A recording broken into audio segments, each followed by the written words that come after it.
Hello everyone, my name's Davey Herd. Welcome to the next episode of the Gers TV's discussion on the 12 greatest Rangers legends.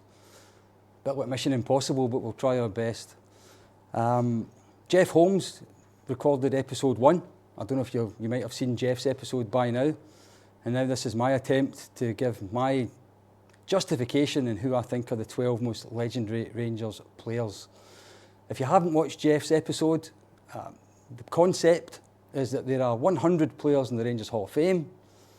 If there was a gala dinner that all 100 could be invited to, what 12 players would you sit at the top table? So who would be the top table of Rangers Hall of Fame players? Before we start, just going to give a few opinions on the Hall of Fame. 100 players in it, as I say. I personally think there's a little bit of a modern bias in it.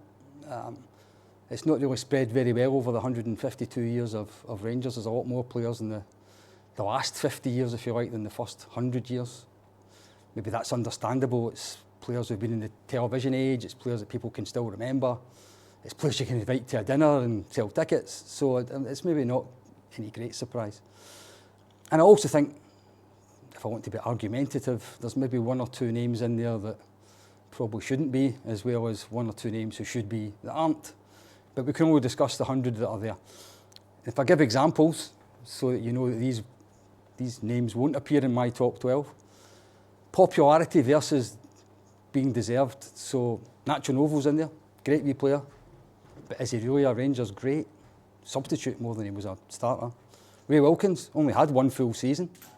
Graham Souness, off the field, his influence absolute, but as a player, should be in the Hall of Fame. I have my doubts. And then there's players that aren't in there. So players like David Mitchell, who was the first ever league and cup winning captain for the club. He's not there. Willie Reid, who's the fourth top goal scorer in our history. He's not there. And one of my dad's favourite old players, Jimmy Duncanson, an old inside forward for the 40s, who scored 22 goals against Celtic and won every medal you could possibly imagine. He's not there either. But I can't talk about guys that aren't there. But I think it is fair to say that the top 12 are in there. So let me start by first explaining a little bit about how I've used some criteria to try and break it down. The Hall of Fame's about players. Therefore, I have judged my top 12 only on them as players, which means that there's maybe one or two names that aren't in there you might have expected. There's club legends and there's playing legends, and I'll maybe talk about that at the end when I'm kind of wrapping up. So what criteria did I use? I looked up the Hall of Fame criteria, which was invented by a little subcommittee at Rangers. It was John Gregg, Sandy Jardine, David Mason and David Murray came up with these 5 criteria. So I've kind of based it on the same 5 criteria. The first one was service to the club. So how long were they with Rangers? And the second one kind of ties in at the same time, which is the number of appearances they made for Rangers.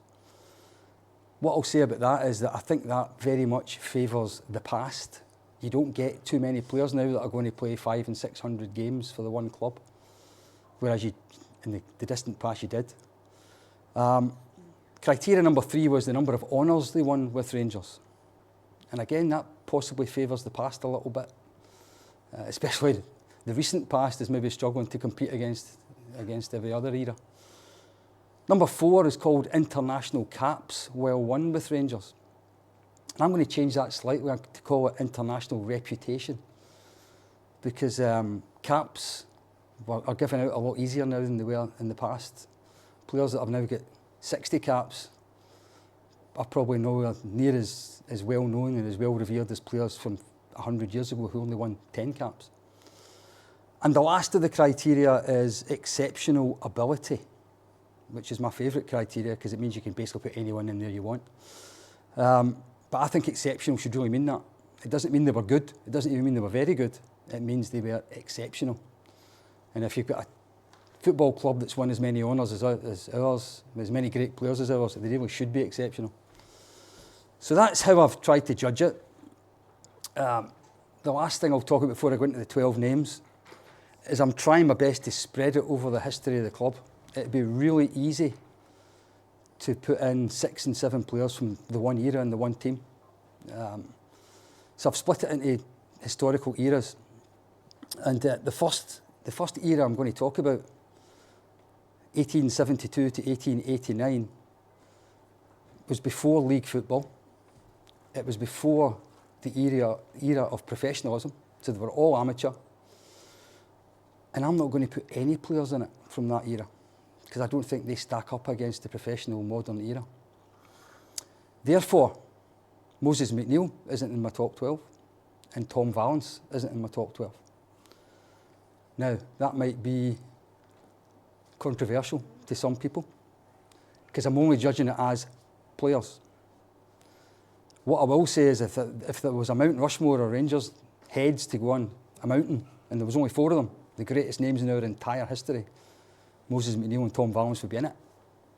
But I'm not putting them in this top 12 players. So the eras I'm going to talk about are from when the league football started in 1890 to the First World War. Then from the First World War to the Second World War. Then the post-war Rangers team, the early 60s Rangers team, the 1970s, the Souness and Walter Smith eras, the 80s and 90s, and then the 21st century. So that's the eras I'm going to try to cover and try and have representation of as much as it as I can. So where do we start? We'll start from 1890 to 1918. There's plenty of players I could put in there. John McPherson, who was our top scorer in our very first league season. He was also a member of the team that went through the whole season undefeated in 1899. First player to score 100 goals for the club. Voted as the best player of the first 50 years of Rangers at a dinner in 1923. Later a director at the club, but I've not put him in it. Nicol Smith, regarded as possibly the greatest Scottish fullback of the first 50 years of Scottish football, from Darvel, a man that sadly died when he was still a Rangers player in his early 30s. Scotland captain, I've not put him in it. And Neely Gibson, who was regarded at the turn of the 20th century as being the most skillful footballer in Britain, which in effect meant the most skillful football player in the world at that time. A man who dazzled England in the Scotland-England internationals a few times and beat England as man of the match. Won lots of trophies with Rangers. I've not got him in it either. So who have I got? I've picked 2 players from that era to go in my top 12. And hopefully you can see this. The first name that I have picked is Alec Smith, which might be a name that not everyone knows who watches this. And you'll also see I've got a little blue dot in the bottom corner of my bit of paper. The reason I've got a blue dot beside Alec Smith is because no matter what Jeff says, I'm not changing my mind about Alec Smith. He is non-negotiable for me. Why have I picked him? So Alec Smith joined Rangers as a teenager from junior football in 1894. He never played for anyone else, and he didn't stop playing for Rangers till 1915. So that was a 21-year Rangers career. He was the first Scottish footballer to win 20 caps. So not only was he a great Rangers player, he was regarded in his time as the best Scottish player of his generation. He was a left winger, probably the first great winger that Rangers have had, and they've had a lot of great wingers. He was the first Rangers player to play 500 games for the club. He was the first Rangers player to win 20 caps, as I said. He won the league championship in 3 different decades. He scored against Celtic in 3 different decades. He is an absolute giant of the early years of Rangers Football Club, and probably the most unknown great footballer in Rangers history. And I've got Alec Smith as my first name. My second name's from the same era, and that is R.C. Hamilton.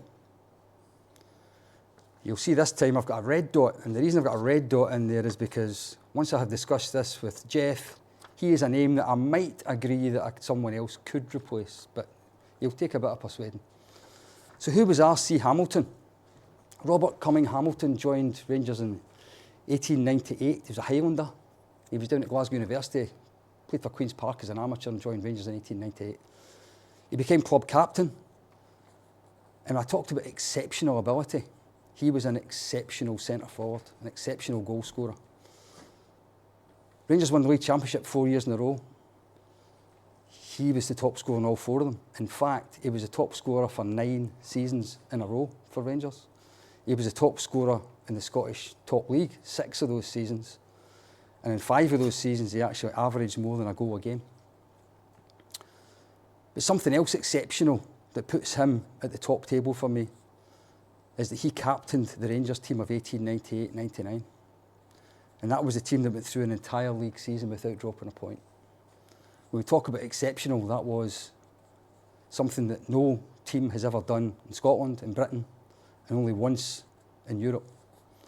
So R.C. Hamilton sits there as one of the greatest goal scorers ever in Scottish football history. First Rangers player to score 200 goals. Great Rangers goal scorer, 15 goals and 11 Scotland caps as well. Great Scotland goal scorer, great captain, and the captain of a legendary team. So I've got him as the second name in my 12 names. I've got no one else pre-war, pre-First World War.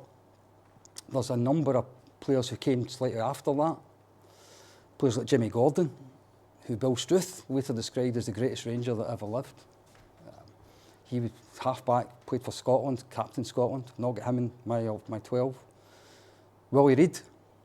Willie Reid is the 4th top goal scorer in Rangers history, and he's not even in the Hall of Fame, so I can't include him. And Jimmy Bowie. Jimmy Bowie played for Rangers for well over a decade, won lots of league championships before and after the First World War, and became the first player ever to become the Rangers chairman. And if you talk about players who made a great impact off the pitch as well, Jimmy Bowie would be in the top 12. But if I'm only doing it on the pitch, and therefore I'm going to go into the 20s and 30s. 20s and 30s under Bill Struth were a massively successful time for Rangers. And there are a lot of players in that time who could be described as legends. In fact, who are legends. Names that I'm not going to include: Sandy Archibald, a right winger, who holds the record of official league appearances for Rangers. He also holds the Scottish record for most league championships, with 13 league championships in 17 years. He scored almost 200 goals, played over 600 games. Scotland international right winger, a player who must be really close to this top 12. Dougie Gray, a fullback who Bill Struth signed in 1925 and was still with Rangers 22 years later. The longest serving Rangers player ever. He, if you include the war, unofficial games, he played more than 900 games for Rangers. He played more first team Rangers games than any other player in our history, which would make him a really good candidate for the top 12 as well. But I've not included him either. So who have I included? I have included David Meiklejohn, Davy Meiklejohn. Davy Meiklejohn joined Rangers in 1919 from junior football, from Maryhill Juniors. Never played for anyone else and retired a Scottish Cup winning captain in 1936, so 17 years later. Played over 650 times for the club. Ended up as being one of the greatest captains the club's ever had. Won 12 league championships, won 5 Scottish Cups, an absolute giant of the club, and a giant of a man as well. And I'm going to give a couple of examples why I'm saying that. I talked about 1899, the league season being legendary. Another legendary occasion in Rangers history was the 1928 Scottish Cup final. Rangers hadn't won the Scottish Cup for 25 years. The Scottish Cup was the most prestigious trophy in Scotland at that time, more so than the league. It was a great source of pain at Ibrox that they hadn't won the cup for 25 years. They played Celtic in the final in front of 114,000 people. 0-0 at half-time. A Celtic player handled a goal-bound shot in the line after an hour. It should have been 1-0 to Rangers, but it was a penalty instead. 114,000 people in 25 years of history were weighing down on the penalty taker's shoulders. As captain that day, David Meiklejohn stepped forward, scored, Rangers won 4-0 and the hoodoo was over. 3 years later, there was a tragedy at a Rangers-Celtic game when Celtic goalkeeper John Thompson was accidentally killed. He got injured diving to the feet of a Rangers forward called Sam English. And at his funeral, there was a massive crowd appeared at it, as you would expect for such a tragedy. And there was a Celtic player called Peter Wilson who was going to give the eulogy, and he couldn't get through the crowd to get into the church. Who stood up in the church to give a eulogy off the top of his head, if you like, not written down, not planned, not a Celtic player, not the Celtic captain, the Rangers captain, Davy Meiklejohn. That's the kind of man that he was. So he absolutely sits, in fact, in my personal view, when the greatest Ranger vote was held in 1999, Davy Meiklejohn must have been in quite a few people's thoughts to be voted as the greatest Ranger of all time.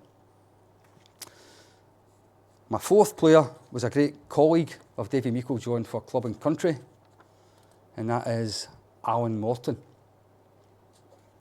Alan Morton was another left winger. He was signed from Queen's Park in 1920, Bill Struth's first signing for the club. And believe it or not, he was 27 years old and still an amateur when Rangers signed him.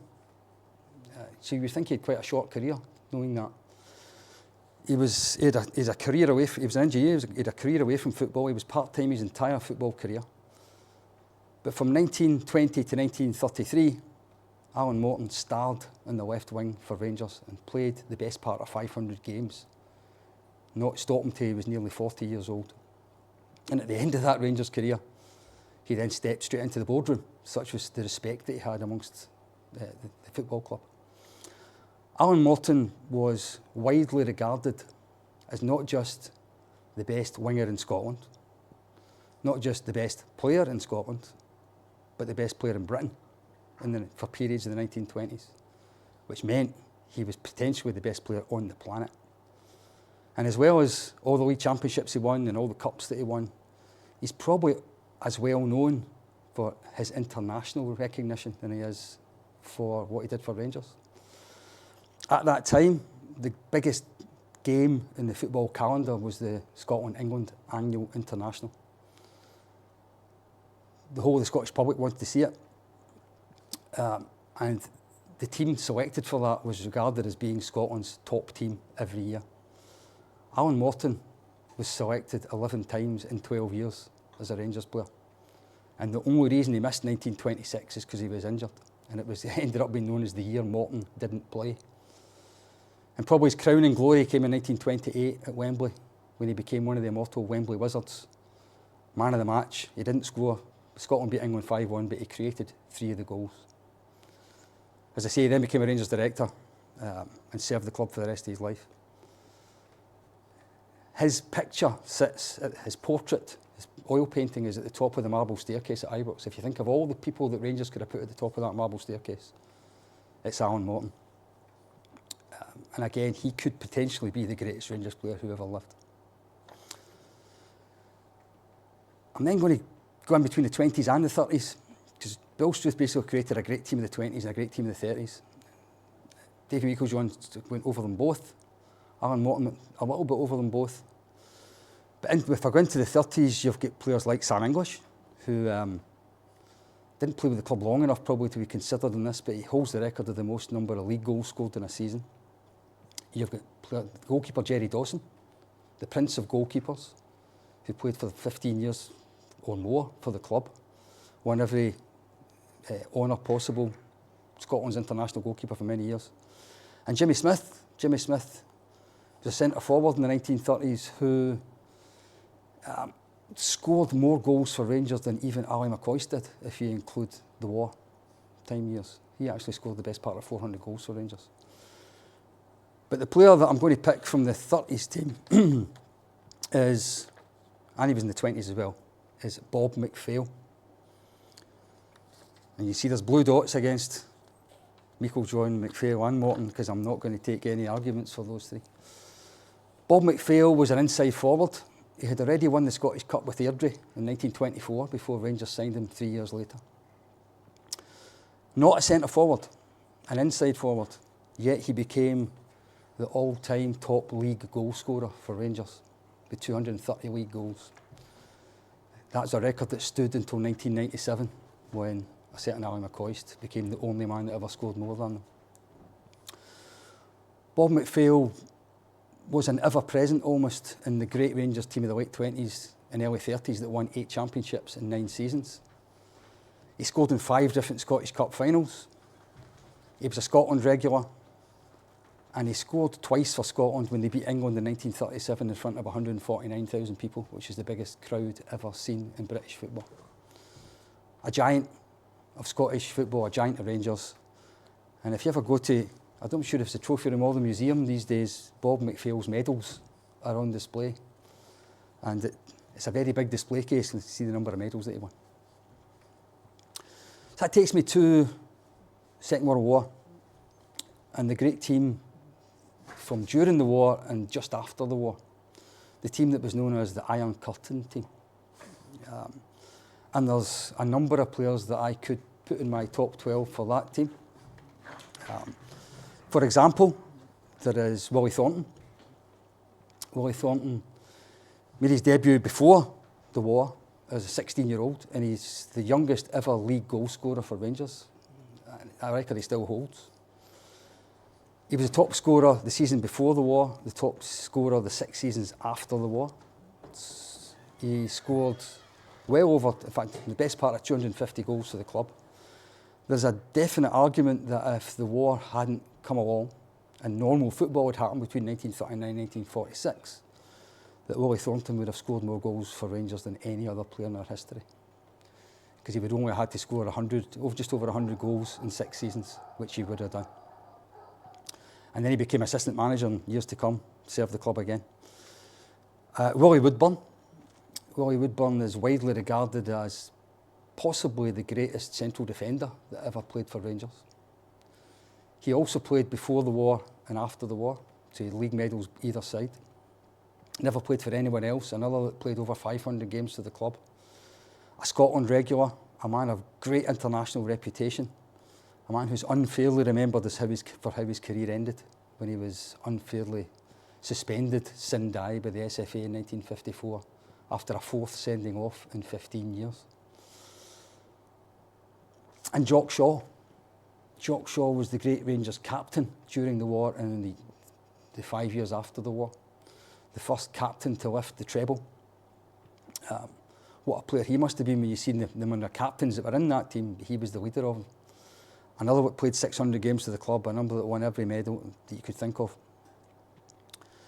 But the 2 players that I've picked from the Iron Curtain team to go into this Legends top table, the first of them has got a red dot, because I'm not sure whether I should have had him or one of those other 3, and that's Willie Waddle. Willie Waddle's probably better known amongst the younger Rangers fans as the manager that won the European Cup Winners' Cup in 1972, or the director who was the driving force behind the new Ibrox Stadium. But Willie Waddle was one of the greatest wingers that Scottish football has ever seen. He made his debut as a 17-year-old in 1938.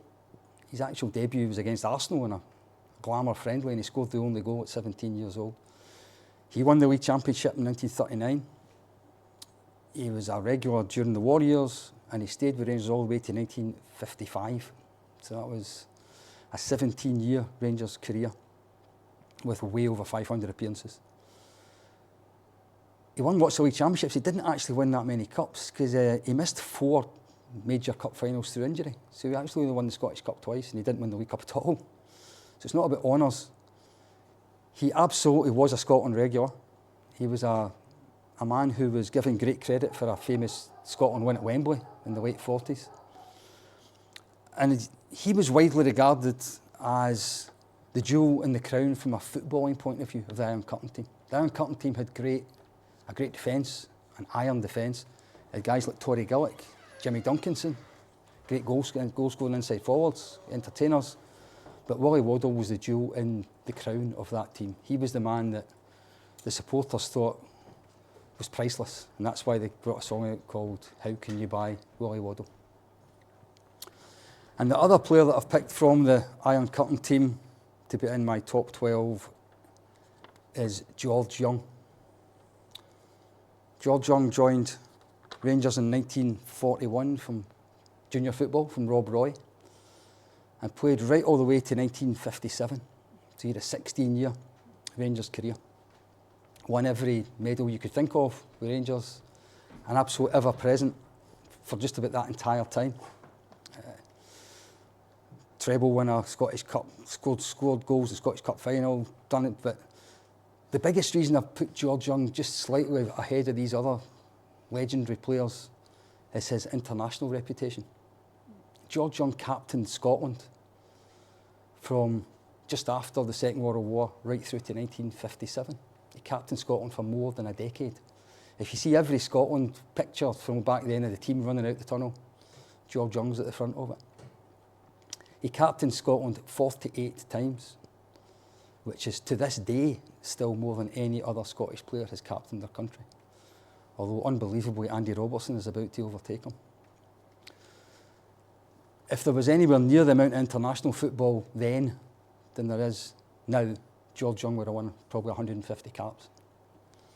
He was a giant of a man, a giant of a defender, a giant of a Rangers player and a giant of a Scotland player. And I've put him in my top 12. That takes me to the next great era for Rangers, which was in the early 1960s. Probably the team that many fans who, even though they never saw them, can rhyme off the 11. The Richie, Shearer, Caldo, Greg McKinnon, Baxter, Henderson, McMillan, Miller, Brandon Wilson 11. I could put forward a case for so many of those players.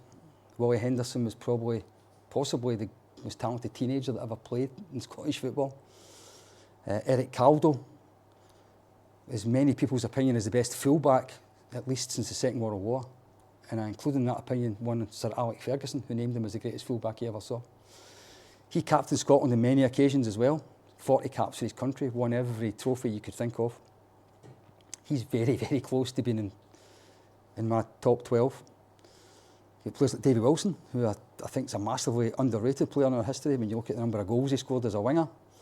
You've got Ralph Brand, who was our top post-war goal scorer at his time, and only 2 players post-war have ever scored more goals than him. But the player I've picked from that team will probably divide opinion a little bit as to whether I should have put him in it. And that's Jim Baxter. Red dot because it's up for discussion. And quite simply, the reason I've picked Jim Baxter is in the category of exceptional ability. Most people who saw him regard him as the greatest Rangers player they've ever seen. Many people also regard him as the best Scottish football player they ever saw. And if I look at the influence he had on Rangers, even though he was only there for 5 seasons, and one of those seasons he missed most of it with a broken leg, so 4 and a bit seasons, well, if I look at his influence on that Rangers team. In the 3 seasons before he joined, they won the league once out of 3. They won the Scottish Cup once out of 7, and they hadn't won the League Cup for a decade, despite all the great players they had. When Jim Baxter came along, Rangers won 3 out of 4 league titles. They won 4 out of 5 League Cups. They won the Scottish Cup 3 years in a row, and they won a treble. He was the man that team was built around. Many people regard as the greatest Rangers team ever. He was the greatest player in it. And if you're the greatest player in the greatest team, then you have to be in the top 12. And that's not talking about his Scotland career. He is widely regarded as the man who beat England at Wembley not once but twice. But there is another player from that team that I have put in, but he straddles both the early 60s and also the next era I want to talk about, which was 1972 to 1978, an era that Rangers won their only European trophy and won 2 trebles. Absolutely no surprise this man's name appears in the top 12. The man voted as the greatest Ranger ever, John Gregg, MBE, CBE. John Gregg, if you look at official appearances, so wartime games aren't included in it, played more games for Rangers than any other player. 1962 right through to 1978. Captain of the club for more than a decade.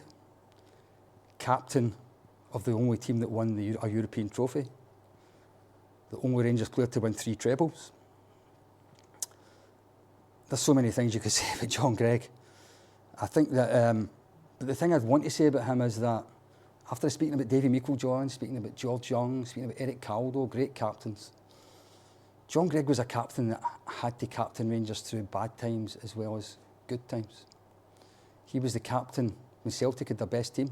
He was the captain at Rangers when they won virtually nothing for 4 or 5 years.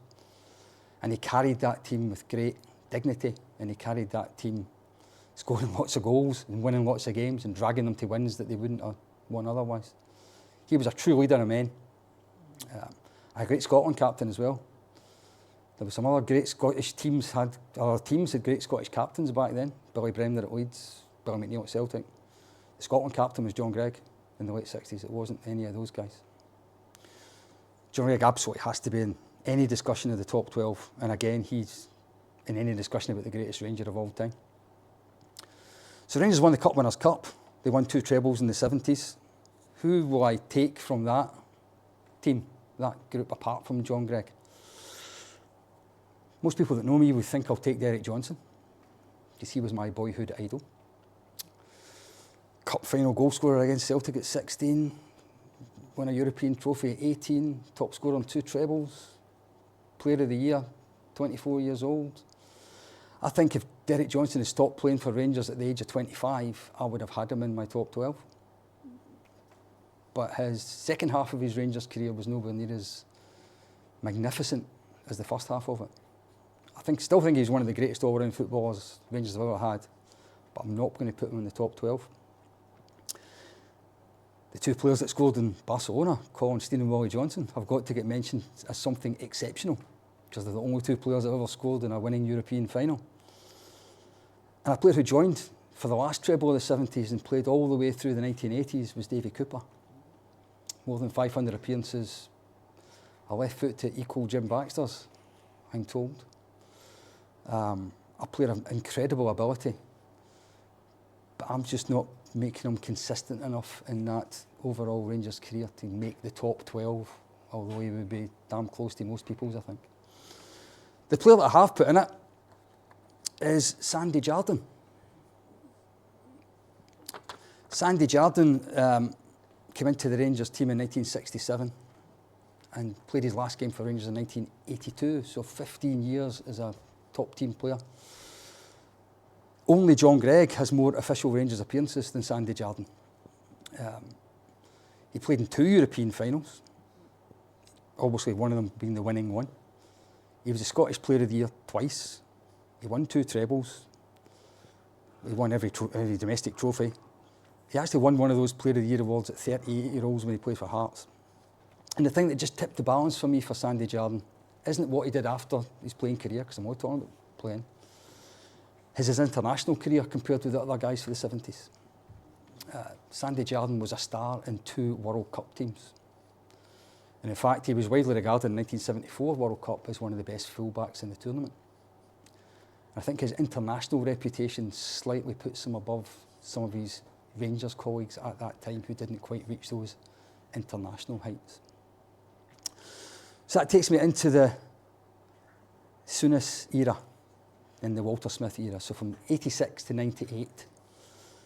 I could still have Davy Cooper in that, obviously. There's a number of players that I could put in there. Andy Gorham. Andy Gorham's widely regarded as the best goalkeeper Rangers have ever had. He's certainly the best goalkeeper I've ever seen. There's a definite argument that 9 in a row would not have happened if Andy Gorham hadn't been the Rangers goalkeeper in some of those seasons. But I've not put him in this. I don't think his career was quite long enough. Ian Ferguson, who was an integral part of the midfield for all 9 of those seasons, a great Rangers man. He also won a 10th title under Dick Advocaat. One of, if not the most decorated Rangers players ever. I don't regard him as a player of the exceptional ability that would quite make this, but he's a magnificent Rangers player. And I'm going to mention Brian Laudrup as the kind of modern version of Baxter. I think there was 2 seasons towards the end of 9 in a row which Rangers would not have won the league if Brian Laudrup hadn't been in the team. A magnificent footballer and a great international footballer. But he's not the two that I've picked from that era. The first that I've picked from that era, I think most people would pick him, no, maybe not everybody, is Ali McCoist. And probably anyone who doesn't pick him it's probably the way he managed the club and left the club as a manager, as opposed to his playing career. I'm concentrating entirely on his playing career. And I don't think it's possible not to have a player that scored 355 goals, won 10 league championships, won 9 League Cups, and scored in 2 Scottish Cup finals. I don't think it's possible to have not to have him in it. And then you throw in 27 goals against Celtic and 50 international caps. I don't think it's possible not to have him. Oh, and did I mention 2 European Golden Boots as well? So Ali McCoist has to be in it. He's an all-time great. And then the last one, for similar reasons to R.C. Hamilton, back in the exceptional captain, is Richard Gough. He is my 12th name, 12th and final name. And it's simply because 9 in a row is such a unique achievement in Rangers history. Richard Gough was captain for 7 of those 9. And actually, when you look back through the rest of Rangers history, they've never won the league 7 years in a row any other time. So he's the only captain that's won it 7 years in a row. He was an inspirational leader. Walter Smith, who would be a contender for the Mount Rushmore of Rangers, he was Walter Smith's lieutenant on the pitch. He was Walter Smith as a player, if you like, in that team. He was the leader of that great Rangers team. A great player, a great captain. And then that takes me to the last era, and I've not got anyone from it. 2008 to 11, we won championships under Walter Smith. We won 55 under Stephen Gerrard. We won the league twice under Alec McLeish, including a treble. You could have players like Barry Ferguson in there. 5 championships, 5 Scottish Cups, 5 League Cups, 400 and odd games. He's a contender. You could have Alan McGregor, 500 appearances, European final. You could have Stephen Davis. Stephen Davis has league championships in 3 different decades, played in 2 European finals. There's not very many Rangers players can say that. There's only 5 can say that. 140 caps for his country, so international reputation is certainly more than any of the rest of the players of this century. He's a real contender, fantastic footballer. And if James Tavernier was not playing anymore, you would have to think about him as well. But while he's still playing, I think we'll park him for the moment. Although I think if we had won in Seville, then he would have made the top 12 anyway. So in summary, I've given you 12. If I think about it, I didn't put any goalkeepers on it. Is that a bias towards outfield players? Do I regard them as more exceptional than goalkeepers? Maybe. Maybe Andy Gorham and Jerry Dawson are a bit unlucky. I've got none after 1998.